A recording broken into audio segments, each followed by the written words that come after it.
Hello दोस्तों, आज हम पढ़ने जा रहे हैं छोटा जादूगर।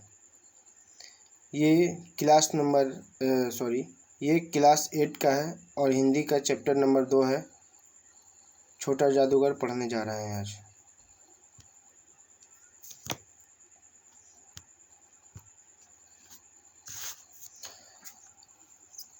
छोटा जादूगर के लेखक है जयशंकर प्रसाद। छोटा जादूगर के लेखक कौन से हैं? ये आपके एग्जाम में डायरेक्ट सवाल पूछ सकते हैं एमसीक्यू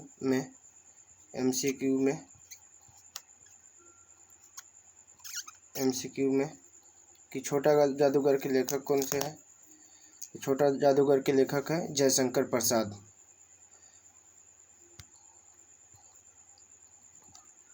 जैसा कि देख रहे हैं छोटा जादूगर के यहाँ पे चित्र है।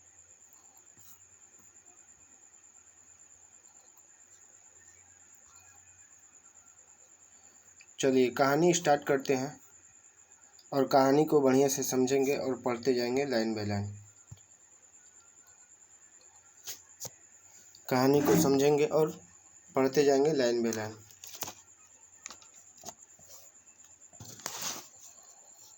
कर्निवालिस के मैदान में बिजली जगमगा रही थी।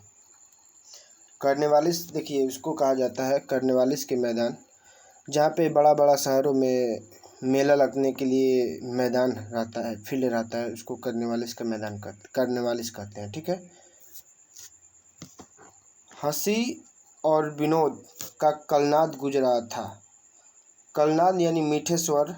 जैसे मेला आप कैसे जाते हैं तो मन ही मन एक मुस्कान रहती है, हल्का हल्का स्वर में या मीठे मीठे स्वर में, तो वही हो गया कलनाद का मतलब। मैं खड़ा था उस छोटे फुहारे के पास।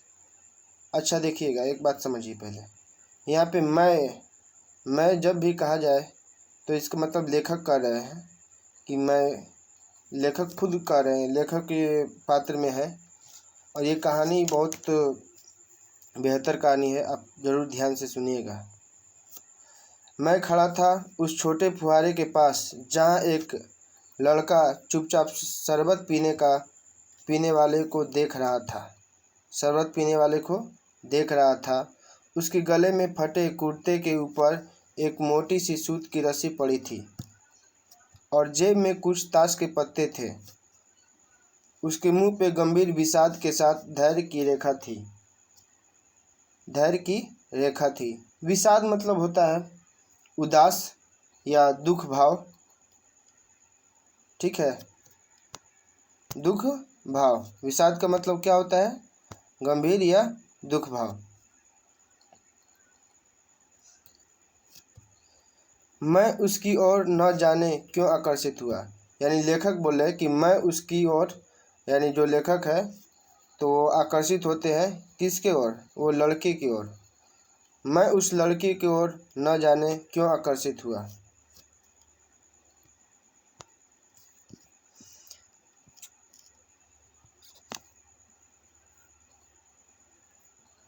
क्यों आकर्षित हुआ? मैंने पूछा, यानी लेखक पूछते हैं वो लड़के से। लेखक पूछते हैं लड़के से, मैंने पूछा, क्यों जी तुमने इनमें क्या देखा? मैंने सब देखा है। वो लड़का कह रहा है कि मैंने सब देखा है। यहाँ चूड़ी फेंकते हैं, खिलौने पे निशान लगाते हैं, तीर से नंबर छेदते हैं। मुझे तो खिलौने पर निशाना लगाना अच्छा मालूम। यानी वो लड़का बोलता है, छोटा लड़का, जो मुझे तो खिलौने पे निशान लगाना अच्छा मालूम।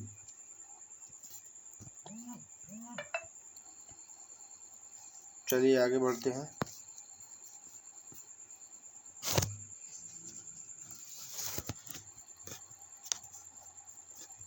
देखिए मेले में जो है कि एक खिलौना रहता है और उस पर एक गोल चूड़ी से टाइप का फेंक के उस पर निशाना लगाया जाता है और वो निशाना लगा के आप उसमें जीत सकते हैं। ऐसा मेले में आप लोग देखे भी होंगे।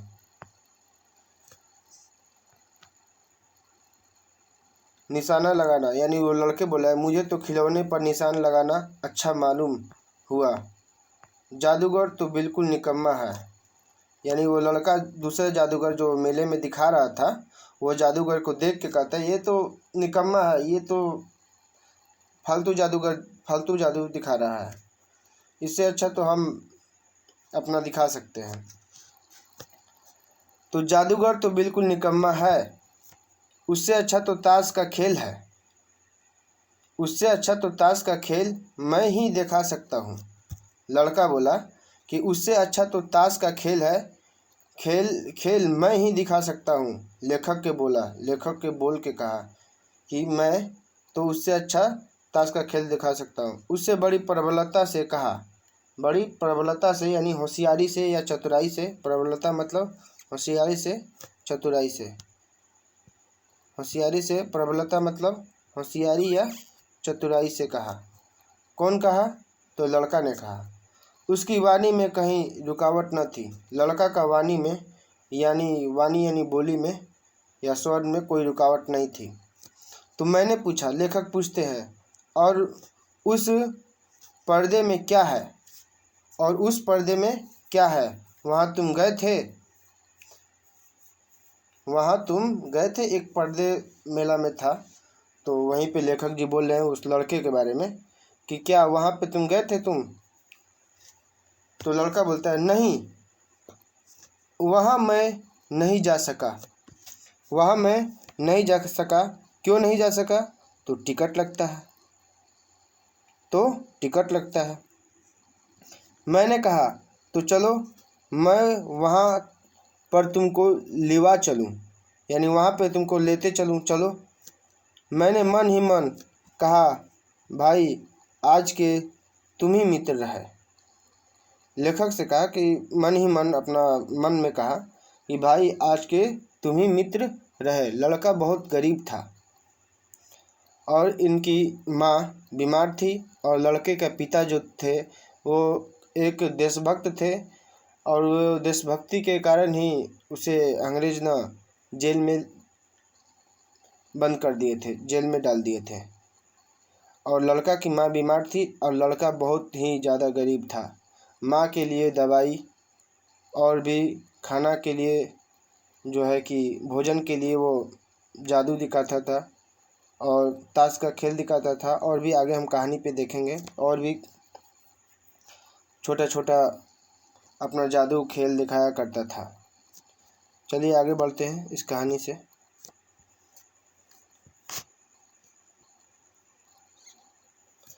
उसने कहा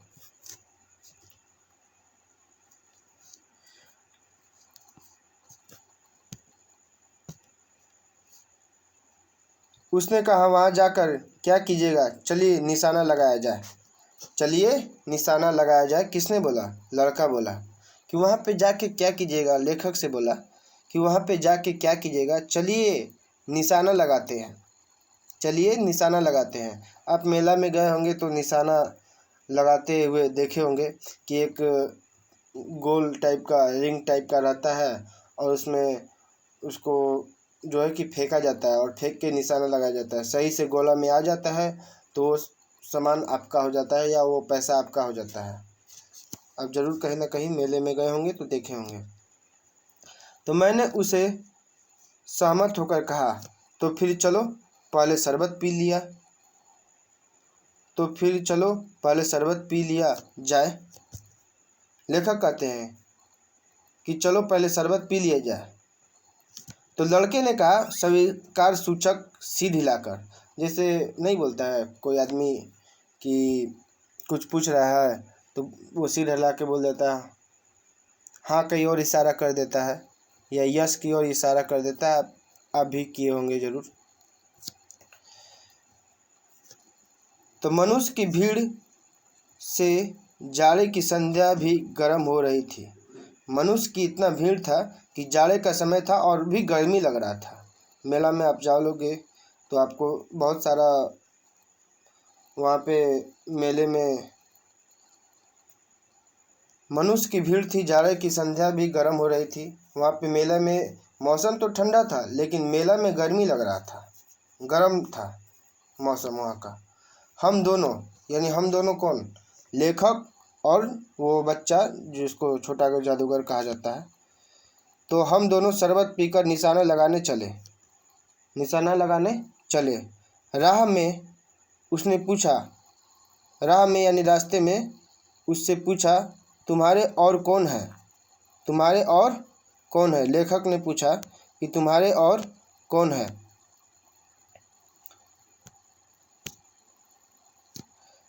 माँ और बाबूजी। लड़का ने बोला कि माँ और बाबूजी। उन्होंने तुमको यहाँ आने के लिए मना नहीं किया? यहाँ आने के लिए मना नहीं किया? लेखक जी पूछते हैं लड़के से। तो बाबूजी जेल में है। बाबूजी जेल में है। क्यों? क्यों जेल में है? तो देश के लिए वह गर्व से बोला। देश के लिए वह गर्व से बोला।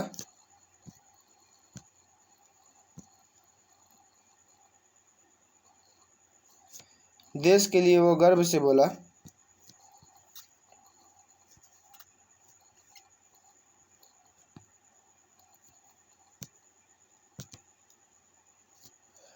देश के लिए वह गर्व से बोला। और तुम्हारी माँ वह बीमार है और तुम ताश देख रहे हो। तुम ताश देख रहे हो। लेखक उनसे बोला, लड़के से, कि तुम्हारी माँ बीमार है तो तुम ताश देख रहे हो। तो उसके मुंह पर तिरस्कार की हंसी फूट पड़ी। उसके मुंह के तिरस्कार पर यानी इच्छा भरा हंसी। तिरस्कार मतलब इच्छा भरा हंसी। तिरस्कार मतलब इच्छा भरा हंसी है।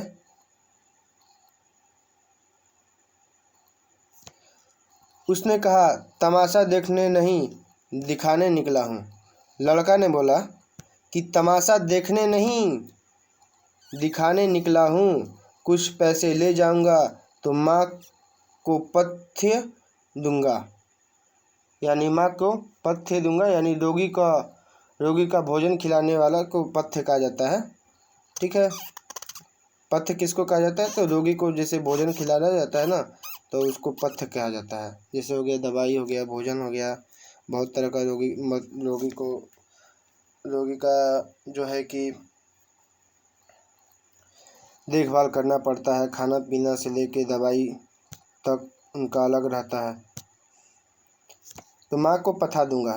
मुझे शरबत न पिलाकर आपने मेरे खेल देखकर मुझे कुछ दे दिया होता तो मुझे अधिक प्रसन्नता होती। लेखक जो है ना, लेखक से बोलता है बालक कि मुझे शरबत न पिलाकर आपने मेरे खेल देखकर मुझे कुछ दे दिया होता तो मुझे अधिक प्रसन्नता होती। मैं आश्चर्य से उस 13-14 वर्ष, वो लड़का कितना वर्ष का था? 13-14 वर्ष का था। वो लड़का कितने वर्ष का था? 13-14 वर्ष के लड़के को देखने लगा। लेखक 13-14 वर्ष के जो लड़के हैं उसको देखने लगा और देख के वो बहुत आश्चर्यचकित हो गया।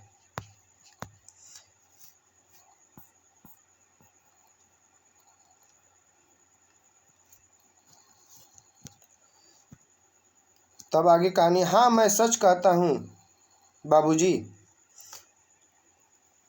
लेखक को बालक कहता है क्या? बाबूजी।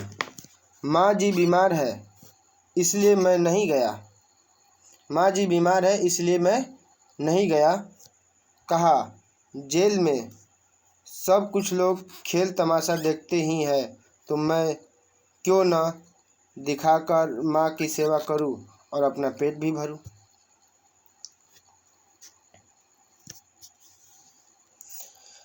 जब कुछ लोग खेल तमाशा देखते ही हैं तो मैं क्यों न दिखाकर माँ की सेवा करूं और अपना पेट भी भरूं। मैंने दीर्घ निश्वास लिया। चारों ओर बिजली चारों ओर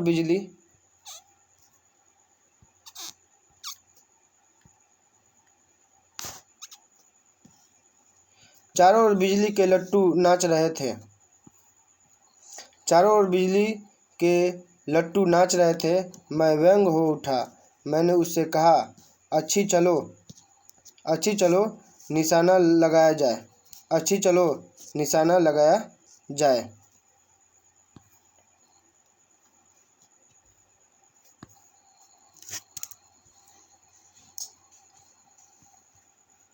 अच्छी चलो निशाना लगाया जाए।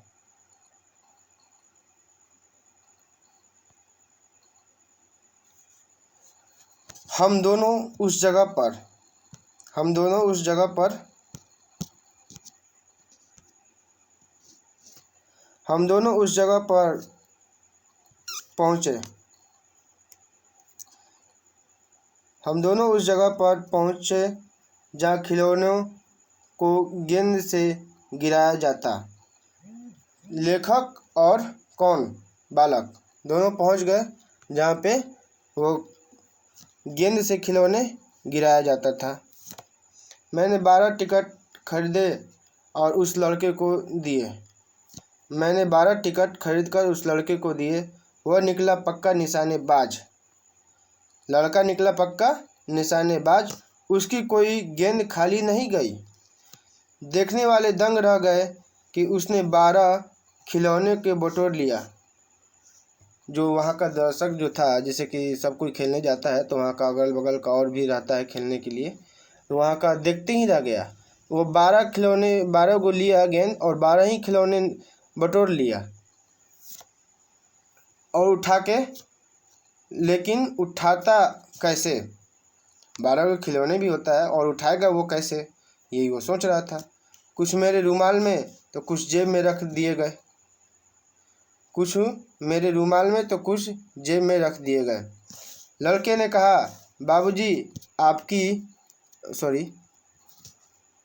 बाबूजी आपको तमाशा दिखाऊंगा, बाहर आइए। बाबूजी किसको कहता है? लेखक को। लड़का कहता है कि बाबूजी आपको तमाशा दिखाऊंगा, बाहर आइए। मैं चलता हूँ वहाँ चलता हूँ। वह 9 2 11 हो गया। 9 2 11 का मतलब मुहावरा है और इसका मतलब होता है कि भाग जाना, वहाँ से चले जाना, वहाँ से फरार हो जाना।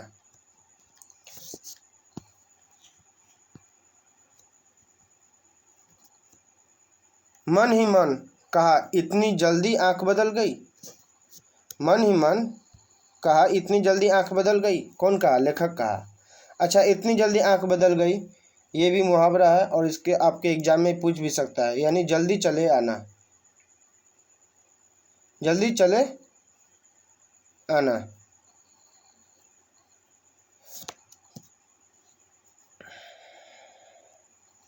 मैं घूमकर पान की दुकान पर आ गया।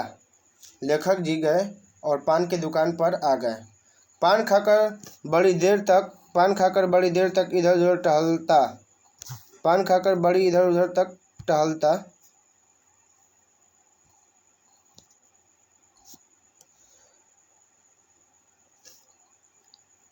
टहलता देखता रहा। झूले के पास लोगों का ऊपर नीचे आना देखने लगा। झूलों के पे आकर ऊपर नीचे लेखक देखते रह गए। और देखने के बाद क्या हुआ? अकस्मात किसी ने ऊपर हिंडोले देखिए, फोटो में यहाँ पे दिखा रहे हैं आपको हिंडोले। इसको झूले के ऊपर जो बैठा जाता है उसको हिंडोले कहा जाता है। अकस्मात किसी ने ऊपर से हिंडोले से पुकारा कि बाबूजी। मैंने पूछा, कौन? मैं हूँ छोटा जादूगर। अब वो लड़का अपने आप को क्या बोल रहा है कि मैं हूँ छोटा जादूगर, और वो हिंडोले से ही पुकार रहा है।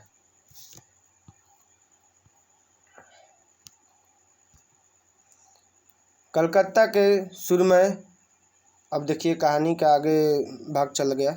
कलकत्ता का सुरमय बोटेनिकल उद्यान में लाल उद्यान होता है, वहाँ पे बहुत सारा घूमने का जगह होता है, ठीक है। तो ये बोटेनिकल उद्यान में लाल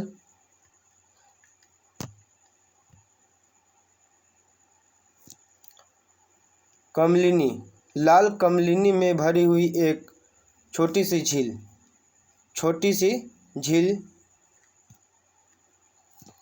छोटी सी झील के किनारे घने वृक्षों की छाया में अपनी मंडली के साथ बैठा हुआ मैं जलपान कर रहा था। अब देखिए, लेखक चल जाते हैं कलकत्ता।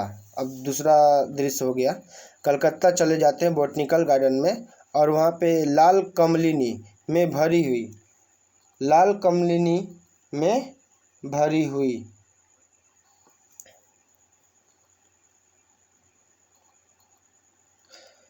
तो लाल कमलिनी में भरी हुई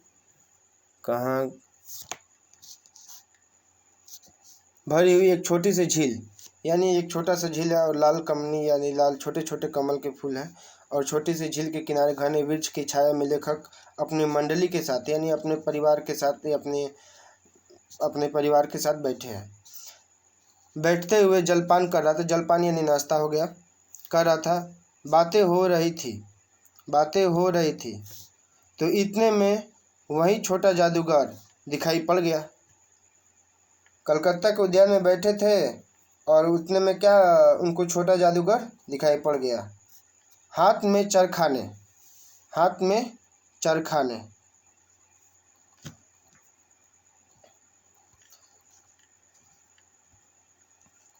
आगे देखते हैं। हाथ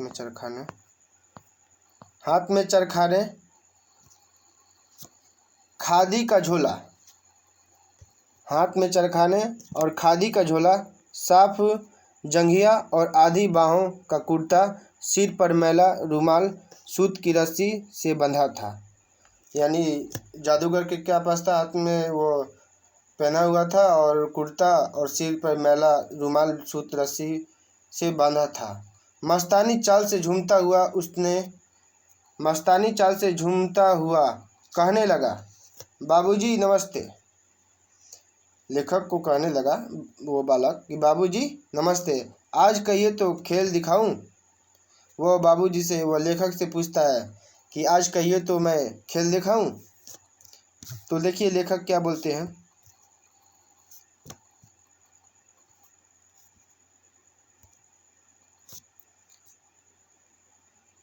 नहीं जी, खेल दिखाऊं? नहीं जी, अभी हम लोग जलपान कर रहे हैं।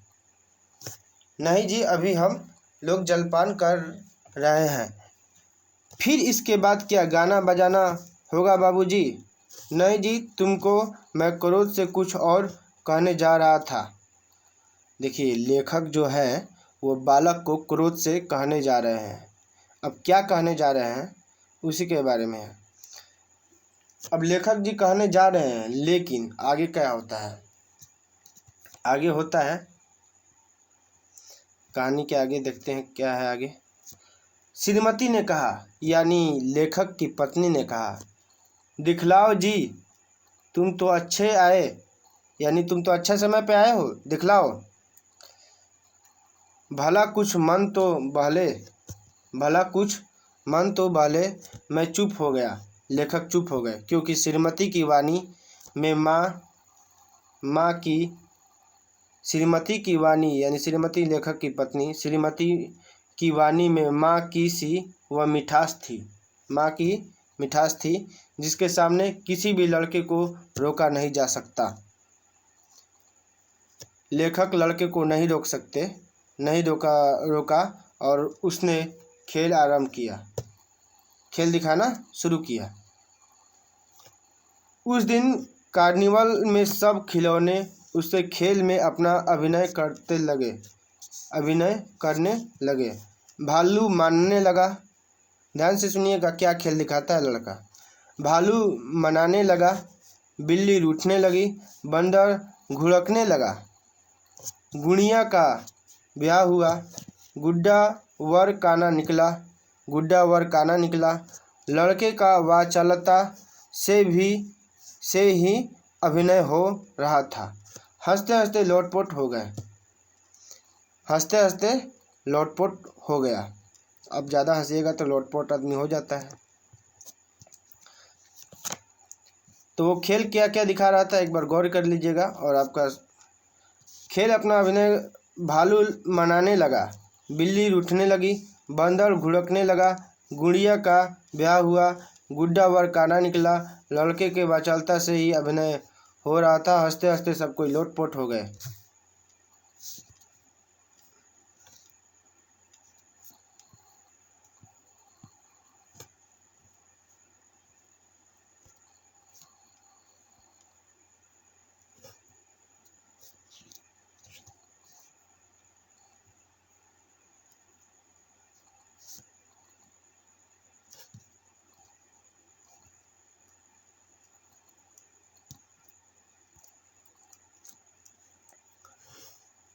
मैं सोच रहा था बालक को आवश्यकता ने कितना शीघ्र चतुर बना दिया। लेखक जी सोच रहे थे कि इतना कम उम्र का बालक कितना चतुर और कितना तेज हो गया, कितना बुद्धिमान निकल गया, चतुर बना दिया। यही तो संसार है, यही तो संसार है। ताश के सब पत्ते लाल हो गए, फिर सब काले हो गए। गले के सूत की डोरी टुकड़े टुकड़े होकर जुड़ गई। लट्टू अपने आप नाच रहे थे। लट्टू अपने आप नहीं नाचता है लट्टू, लेकिन अपने आप नाच रहे थे। मैंने कहा, अब हो चुकी, अपना खेल बटोर लो। लेखक जी ने कहते हैं कि अपना खेल बटोर लो। किससे? जादूगर से, छोटा जादूगर से। हम लोग भी अब जाएंगे, यानी हम लोग भी जाएंगे। ठीक, आगे चलते हैं और हम लोग भी। श्रीमती जी ने धीरे धीरे से उसे 1 रुपया दे दिया। श्रीमती जी यानी लेखक का जो पत्नी थी, वाइफ थी, वो 1 रुपया किसको दे दिया? जादूगर को। देखिए यहाँ पे जादूगर का दिखाया है, बंदर नाच गुलाटी मार रहा था और ये सब कई तरह का चित्र दिखाया जो कि आप देख सकते हैं अपना बुक में भी। मैंने कहा, लड़के, छोटा जादूगर कहिए। अब लड़का बोलने लगा कि हमको लड़के नहीं बोलिए, हमको छोटा जादूगर कहिए। यह मेरा नाम है, इसी से मेरी जीविका चलती है। जीविका का मतलब हो गया कि इसी से मेरा खाना पीना, और यही जादू दिखा के इसलिए हमको सब कोई आदमी छोटा जादूगर के नाम से जानता है। तो इसी से मेरा खाना पीना और भी जो भी माँ का दवा है और पथ्य है, तो वो सब चलता है मेरा जादू से ही। इसलिए मैं हमको लड़का नहीं बोलिए, हमको छोटा जादूगर बोलिए। मैंने कुछ बोलना ही चाहता था कि श्रीमती जी ने कहा, अच्छा तुम इस रुपए से क्या करोगे? लेखक बोलना ही चाह रहे थे, लेकिन उनकी वाइफ जो है श्रीमती, वो लड़के से पूछ ली, यानी लड़के यानी छोटा जादूगर से पूछ ली, अच्छा तुम इस रुपए से क्या करोगे, बताओ।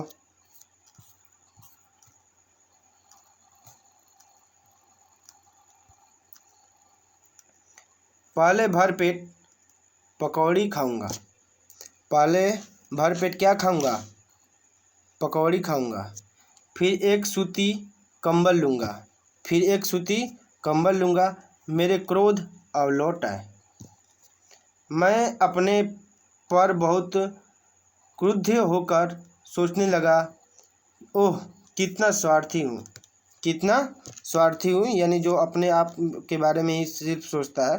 तो लड़का भी अपने आप के बारे में ही सोच रहा था कि पहले मैं भरपेट पकौड़ी खाऊंगा, 1 सूती कंबल लूँगा, मेरे क्रोध अब लौट आई। और मैं अपने पर बहुत क्रुद्ध होकर सोचने लगा, ओह मैं कितना स्वार्थी हो गया। उसके 1 रुपये पाने पर ईर्ष्या करने लगा था। 1 रुपया उसके पाने पे ईर्ष्या करने लगा था।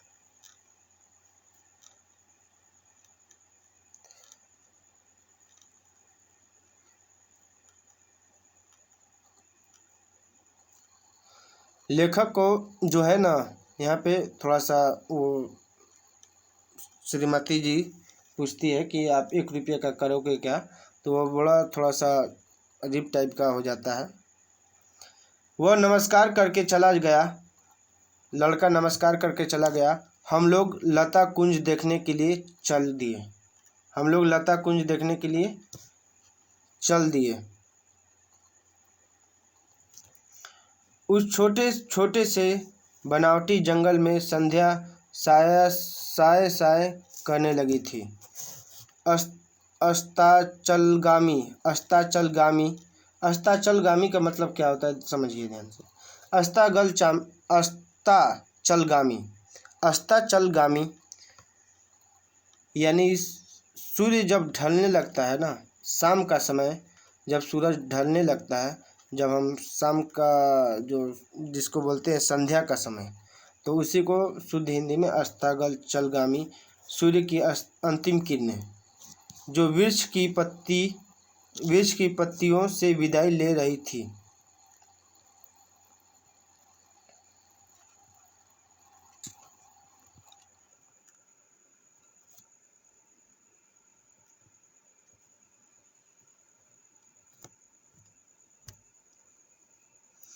शांत वातावरण था।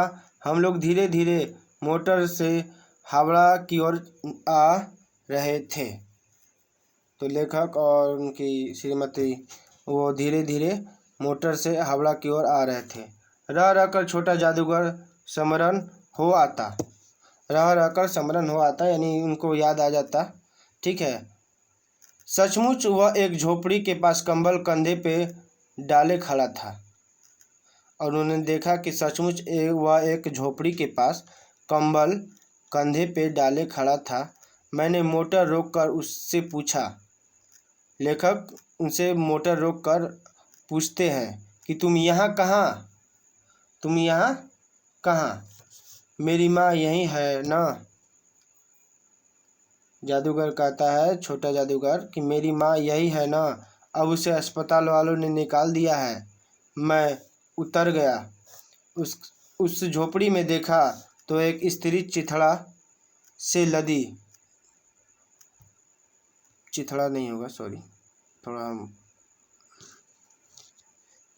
एक स्त्री चिथड़ों से लदी हुई कांप रही थी। एक स्त्री जो है वो जो है कि स्त्री चिथड़ों से लदी हुई कांप रही थी। अब क्यों कांप रही थी? तो कांपने का क्या कारण था? तो कांपने का कारण था वो बीमार थी। छोटा जादूगर ने कंबल ऊपर से डालकर उसके शरीर से चिपकते हुए कहा, माँ। छोटा जादूगर कंबल के ऊपर से डालकर उसके शरीर से चिपकते हुए कहा, माँ। मेरी आंखों से आंसू निकल पड़े। लेखक के देख के ना उनके आंख से आंसू टपक पड़े।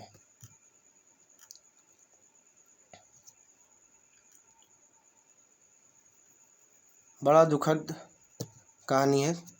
बड़े दिनों की छुट्टी बीत चली थी। अब देखिए कहानी का दूसरा मोड़ आ गया।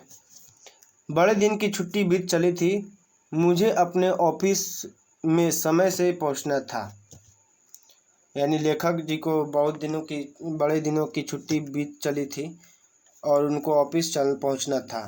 कलकत्ता से मन उब गया था, फिर भी चलते चलते एक बार उस उद्यान को देखने की इच्छा हुई। साथ ही साथ जादूगर भी दिखाई पड़ जाता तो और भी मैं उस दिन अकेले ही चल पड़ा। साथ ही साथ उस जादूगर दिखाई पड़ जाता तो मैं उस दिन अकेले ही चल पड़ा। जल्दी लौट आना था। 10 बज चुके थे।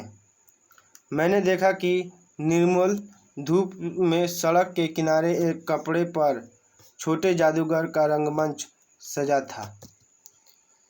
10 बज चुका था और निर्मल धूप में सड़क के किनारे एक कपड़े पर छोटे जादूगर का रंगमंच सजा था। यानी नाटक के लिए रंगमंच सजाया जाता है। तो मैं मोटर रोक कर लेखक जी उतर जाते हैं और वहाँ बिल्ली रूठ रही थी। ध्यान से सुनिएगा, बिल्ली रूठ रही थी। भालू मारने चला था। ब्याह की तैयारी थी, पर यह सब होते हुए भी जादूगर की वाणी में वह प्रसन्नता नहीं था। देखिए, नाटक तो चल रहा था, लेकिन जादूगर का जो वाणी है, यानी जो आवाज़ है, वो प्रसन्नता नहीं थी, उनके आवाज़ में वो खुशीपन नहीं था, वो दुखीपन से यानी दुखी मन भाव से उनका था, दुखी मन जादूगर का। जब वह औरों को हंसाने की चेष्टा कर रहा था तब जैसे स्वयं काँप रहा था। जब दूसरों को हंसाने के लिए वो चेष्टा कर रहा था तो वो खुद काँप जाता था, मानो उसके रोए रो रहे थे, मानो उसके रोए रो रहे थे। मैं आश्चर्य से देख रहा था कि खेल हो जाने पर पैसे बटोर कर उसने भीड़ में मुझे देखा। यानी जादूगर जो है ना, वो जादूगर दिखा उखा के अपना समेट उमेट के जा रहा था, तो भीड़ में देखा तो वह जैसे क्षण भर के लिए स्फूर्तिमान हो गया, वो तेजी से हो गया। तो मैंने उसकी पीठ थपथपाते हुए कहा, लेखक जी उनका पीठ थपथपाते हुए कहते हैं कि आज तुम्हारी खेल जमा क्यों नहीं, आज तुम्हारी खेल जमा क्यों नहीं। पीठ थपथपाते हुए कहा, जमा क्यों नहीं।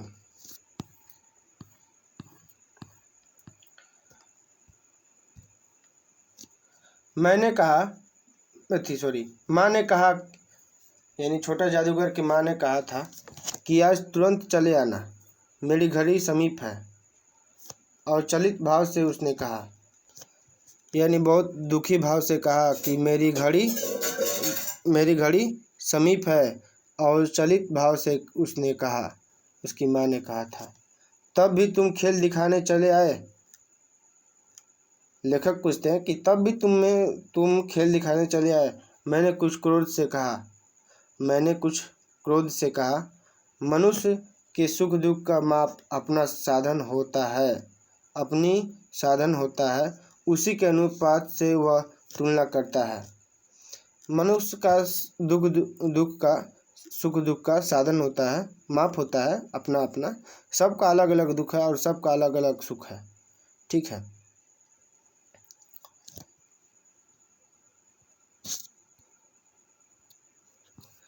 उसकी माँ,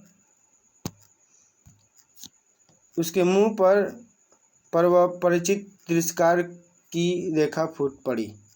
उसने कहा, क्यों न आता, और कुछ अधिक कहने में जैसे वह अपमान का अनुभव कर रहा था। क्षण भर में मुझे अपनी भूल मालूम हो गई। उसके झोले को गाड़ी में फेंककर उसी भी बैठाते हुए मैंने कहा, जल्दी चलो। मोटर वाला मेरे बताए पथ पर चल पड़ा।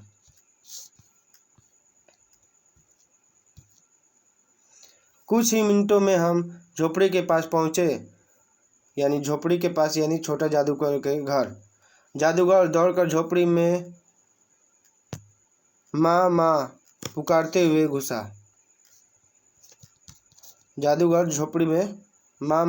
हुए घुसा। मैंने पीछे था किंतु स्त्री के मुंह से बे निकल कर रह गया। यानी छोटा जादूगर की मम्मी, ये जो माँ थी, वो से माँ के मुंह से बे निकल कर रह गया। उसके दुर्बल हाथ उठकर गिर गए।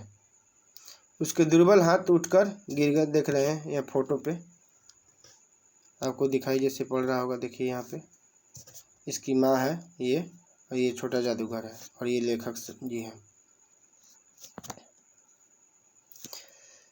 उसके निर्बल हाथ तो उठकर गिर गए। जादूगर उससे लिपटता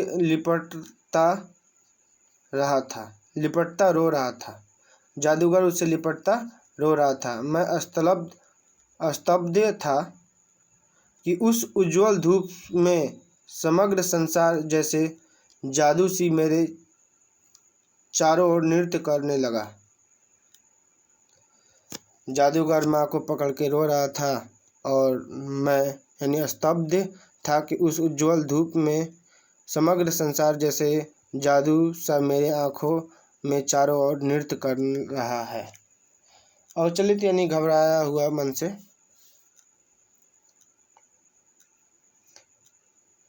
अस्तब्ध, अस्तब्ध मतलब कुछ कह नहीं सकता है। स्तब्ध का मतलब होता है कि कुछ कह नहीं पाया। जादूगर, देखिए यहाँ से एक बार और, जादूगर जो है ना वो अपना जादू दिखा के मोटर को रोक के और वो चल जाता है, और जादूगर और लेखक चले जाते हैं कहाँ, तो झोपड़ी में। झोपड़ी में जाने के बाद वो माँ को पुकारते हुए घुसा, तो पीछे था, मैं पीछे था यानी लेखक पीछे थे, किंतु स्त्री के मुंह से यानी जादूगर की माँ से बे निकल के रह गया और उसके दुर्बल हाथ उठकर गिर गए। उसके हाथ उठकर गिर गया और जादूगर उससे लिपटा रो रहा था, यानी जादूगर की माँ मर गई थी उस समय वो हाथ गिरा तो जैसे वो डेथ कर गई। और स्तब्ध था यानी जादूगर कुछ कह नहीं पाया। और इस उज्जवल धूप में समग्र संसार जैसे जादू सा मेरे चारों ओर नृत्य कर रहा है, नृत्य करने लगा। कहानी समाप्त हो गई। कहानी बहुत दुखद था। इस कहानी में यही दिखाया गया है कि एक छोटा जादूगर, एक छोटा सा लड़का कितनी कठिनाइयों से इसका पूर्ण रहा। ये छोटे से बालक में कितने संघर्ष करना पड़ा, ये कहानी से यही सीख मिलता है। चलिए इस कहानी में थोड़ा सा और देखते हैं। प्रस्तुत कहानी एक चरित्र प्रधान कहानी है जिससे एक बालक की साहस, स्वावलंबन और मातृ सेवा के गुण को प्रदर्शित करता है। यानी यह माँ की सेवा के लिए मातृ सेवा के गुणों का प्रदर्शित किया गया है। अपनी पारिवारिक परिस्थितियों के कारण समय से पहले समझदार हो गया। देखिए 14 वर्ष 13 वर्ष के लड़का कोई ज़्यादा समझदार नहीं होता है, लेकिन ये बालक बहुत ज़्यादा समझदार हो गया था। घर की जिम्मेदारी का बोझ और माँ के दवा का इसे समझदार बना दिया था। इस बालक का बालपन खो गया था। इस बालक का बालपन खो गया था।